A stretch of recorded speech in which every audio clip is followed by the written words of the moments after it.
Rigor. Esta é a palavra utilizada pelo ex-ministro da Fazenda, Henrique Meirelles, para definir a ação que precisa ser tomada no que diz respeito à greve de caminhoneiros que paralisa o país. Para ele, o movimento tem cunho político e as reivindicações foram atendidas. Muito importante dizer que as condições estão dadas, né? Agora, o que nós precisamos de enfrentar é o componente político desta crise, isto é, o aproveitamento político de grupos organizados, seja da esquerda, seja da extrema-direita, que se organizam para tumultuar a vida do país, para ter benefícios políticos. Isto aí, sim, é que precisa ser agora enfrentado com rigor.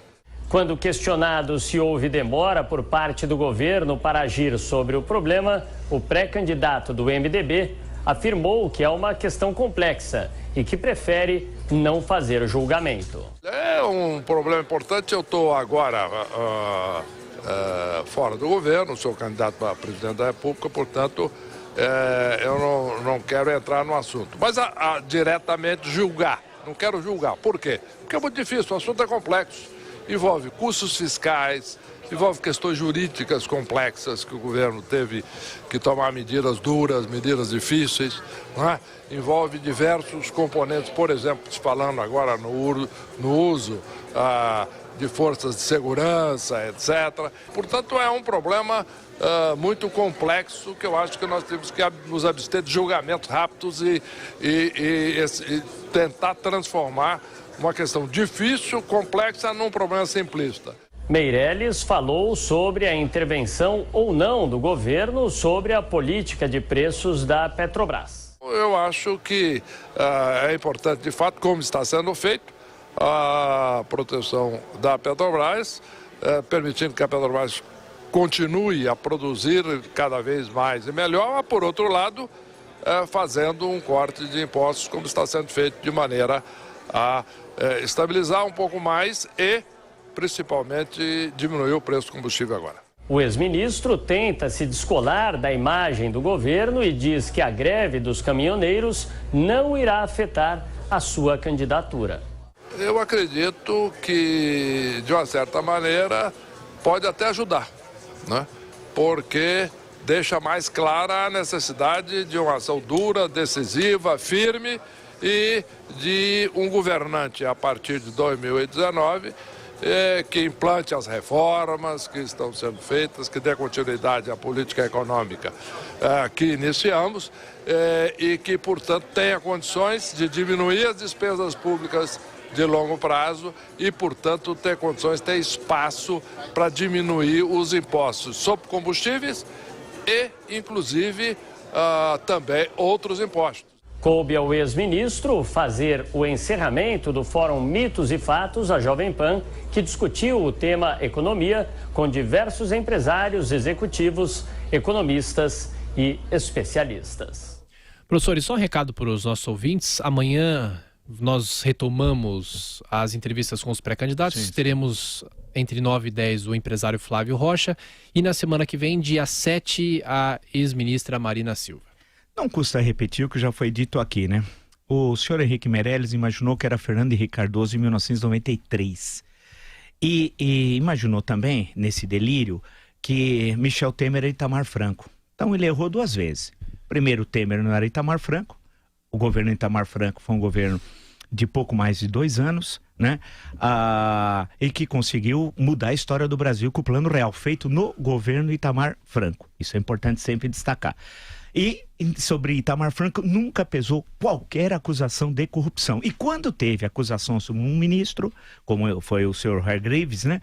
Ele licenciou o ministro, foi feita a investigação, nada foi comprovado e o ministro voltou. Esse foi o comportamento republicano de Itamar Franco. Michel Temer, eu nem preciso dizer que vocês nos ouvem todo dia, nos assistem, sabe quem ele é e tal. Nem as despesas da filha ele pagava através do Laranja, o coronel Laranja Lima. Então, nem vale a pena. Ponto 2.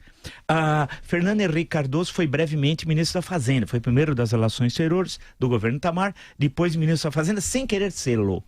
Tanto que quando soube na notícia, disse para o Itamar, ele estava em Nova York, não, eu não quero ser, ele falou, não tem jeito, já saiu no Diário Oficial, né? Então não queria ser. Dali foi organizado o Plano Real, que foi implementado não na sua gestão, vale destacar. A gestão à frente do Ministério da Fazenda. E foi candidato numa correlação de forças muito específica de 1994, que permitiu uma ampla aliança, que fez com que ele vencesse no primeiro turno o candidato do PT, o Lula tal. A situação em 2018, e nós várias vezes dissemos que era radicalmente distinta. Primeiro, Fernando Henrique tinha sido presidente do PMDB, à época estadual, aqui de São Paulo, sociólogo conhecido, tinha sido senador, né, ministro de 2 pastas e tinha uma longa vida, relativamente uma longa vida política tal. Diferentemente do senhor Henrique Meirelles, que não tinha vida política nenhuma. Ele foi eleito deputado federal em 2002 pelo PSDB de Goiás, na campanha mais cara da história de Goiás até hoje, mas sequer assumiu o cargo, porque ele aceitou o convite do Lula e foi presidente do Banco Central. Portanto, não tinha experiência parlamentar, política nenhuma e era um desconhecido da população.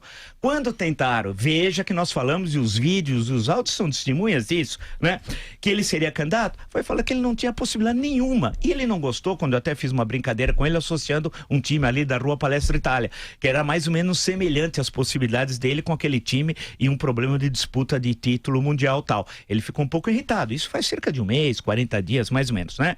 Então a grande questão que a candidatura dele, que já era natimorta, morreu definitivamente com os episódios da greve dos caminhoneiros. Por quê? Porque ele é um candidato colocado e o presidente Temer foi à reunião do MDB que lançou o candidato em plena crise da greve dos caminhoneiros, vale destacar, né? Portanto, ele não vai ser candidato a nada, não deverá ser vice de ninguém, porque quem tiver como vice Meirelles está eleitoralmente pestializado, é a peste negra, aquela de 1347, 1349, que matou 1/3 da população europeia. É a mesma coisa, né? Politicamente acabou. Pode ser até que ele fique como candidato, mas vai ser o candidato do 0,5. A grande questão é que o Brasil, veja como a política é dinâmica. É aquela história do Magalhães Pinto, olhando as nuvens, supostamente do Magalhães Pinto. Vários atribuem essa frase. Você olha, vê as nuvens com uma configuração. 10 minutos depois, você olha o céu, as nuvens têm outra configuração.